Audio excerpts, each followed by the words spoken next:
Vote గురించి కొద్ది brief.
Vote అనేది కేవలం హక్కు మాత్రమే కాదు, అది మన బాధ్యత. సో ఆ బాధ్యత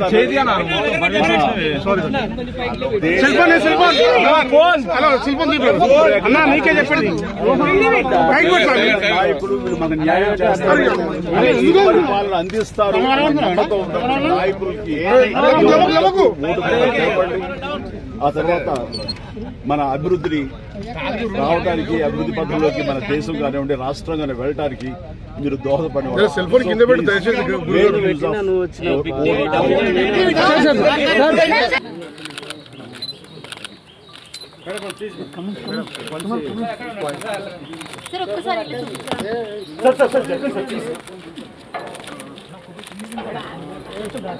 సార్ ఇటే సార్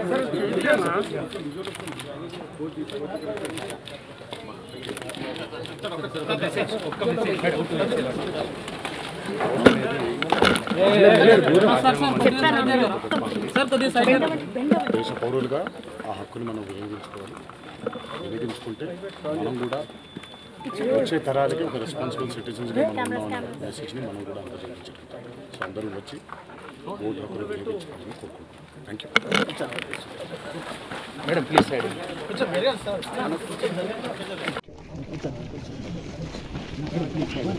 ఓకే సార్. కొంచెం పక్కన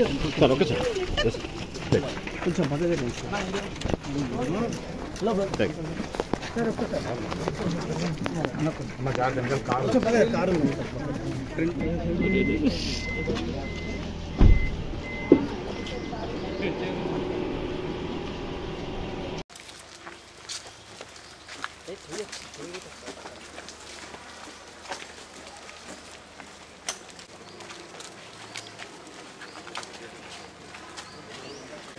వెనక చూసి బ్రదర్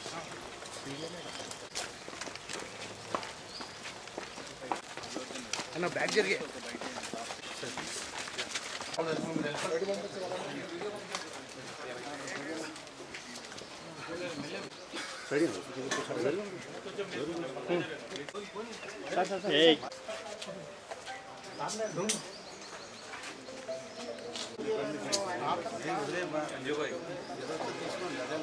ప్లీజ్ రోహిత్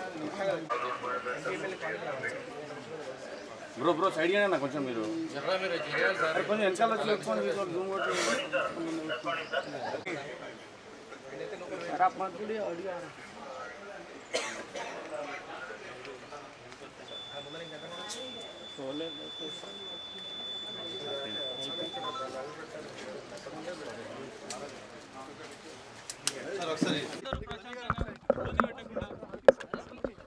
पीछे जाओ कैमरा प्लीज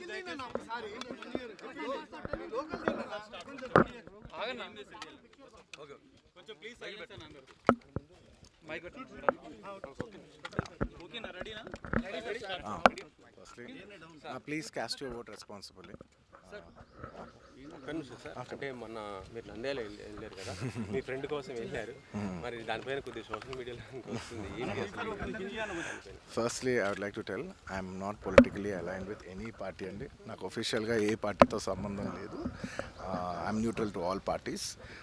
నా అనే వ్యక్తులు ఏ పార్టీలో ఉన్నా పార్టీకి సంబంధం లేకుండా నేను వ్యక్తిగతంగా వాళ్ళకి నా సపోర్ట్ ఇస్తాను. It could be my uncle Pawan Kalyan గారు. My love and support is always there for him. And లేదంటే నా ఫ్రెండ్ నంద్యాలలో రవి గారు అవ్వచ్చు, లేదంటే రేపు మా మావయ్య గారు చంద్రశేఖర్ రెడ్డి గారు కావచ్చు, లేదంటే రేపు మా బన్నివాస్ కావచ్చు, ఎవరైనా కావచ్చు. పార్టీకి సంబంధం లేకుండా నేను వాళ్ళకి మద్దతు ఇస్తాను. And my support will be that to my close people. And మీరు పర్టికులర్ అడిగిన దానికి నంద్యాల దాని గురించి చెప్పాలంటే, రవిసింగారెడ్డి గారు నాకు ఎన్నో ఏళ్ళుగా, గత 15 ఏళ్ళుగా మంచి ఫ్రెండ్. అండ్ ఎప్పటి నుంచో నేను ఒక మాట అనేవాడిని, బ్రదర్ మీరు ఎప్పుడైనా పాలిటిక్స్లోకి వస్తే నేను ఖచ్చితంగా మీ ఊరు వచ్చి మీకు సపోర్ట్ చేస్తాను ఎప్పుడు అనేవాడిని. నేను మాట ఇచ్చాను. బట్ 2019లో ఆయన యాక్టివ్ పాలిటిక్స్లోకి వచ్చిన తర్వాత నేను అప్పుడు రాలేకపోయాను, ట్వీట్ పెట్టాను. బట్ ఈ 2024కి వచ్చేసరికి అప్పటి నుంచి నా మనసులో ఉంది, అరే ఇలా మాట ఇచ్చాం కదా, ఖచ్చితంగా వచ్చి ఒకసారి నాకు కనపడాలని నా మనసులో ఉంది. అండ్ ఈసారి ఈ ఎలక్షన్లో ఆయన నిల్చుంటుందని తెలిసింది వెంటనే నేనే ఫోన్ చేసి, బ్రదర్ చెప్పాను కదా ఇలా వస్తానని, నేను వద్దాం అనుకుంటున్నాను చెప్పాను. వచ్చాను. నేను మా వైఫ్ పర్సనల్గా వచ్చి ఆయన ఊరు విజిట్ చేసి ఆయన ఇంటికి వెళ్ళి ఆయన్ని ఒక గుడ్ విల్ జెస్చర్ కింద ఆయన కలిసి బెస్ట్ విషెస్ చెప్పేసి వచ్చేసాను. లేదు, థ్యాంక్ యూ. స్పీడ్ ఎట్లా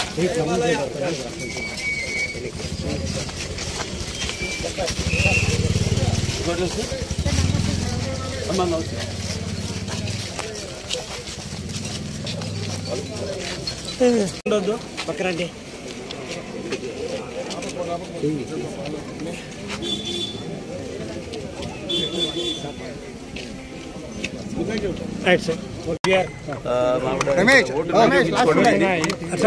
చంద్ర ఏం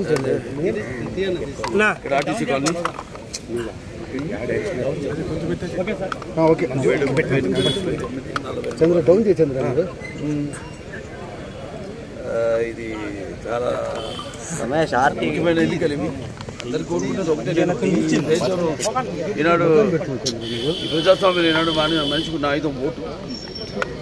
ఓటును సద్వినియోగపరిచి మీ ఉద్దేశాలను ప్రతిబింబించేసే ప్రజాస్వామ్య అలాగే ప్రతినిధి సమాజ స్థాపన కోసం, సమాజంలో ఉన్న వ్యత్యాసాలను తొలగించడం కోసం,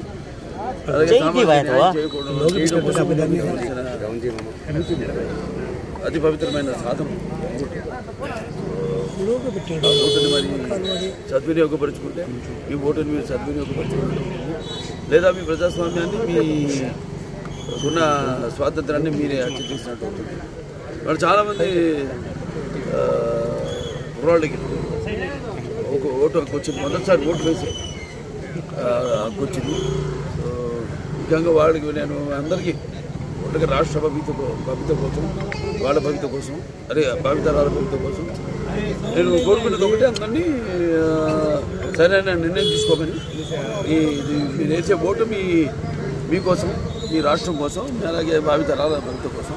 సో అందువల్ల ఆలోచించి సరిగ్గా మీ ఓటును వినియోగించుకోవాల్సిందిగా, ప్రజాస్వామ్యాన్ని పరిరక్షించవలసిందిగా నేను కోరుకుంటున్నాను. మీ విజయావకాశాలు ఏ విధంగా ఉన్నాయి సార్? బ్రహ్మాండంగా తెలుస్తాను. జనంలో ఎక్కడికి వెళ్ళిన స్పందన చాలా బాగుంది. ఎందుకంటే రాష్ట్రం అధోగతి పాలు అయిపోయింది. సో వాళ్ళు పార్టీకి తోడుగా వాళ్ళు కూడా ఉన్నారు. ఇవాళ అందరు కూడా బయటికి వచ్చారు.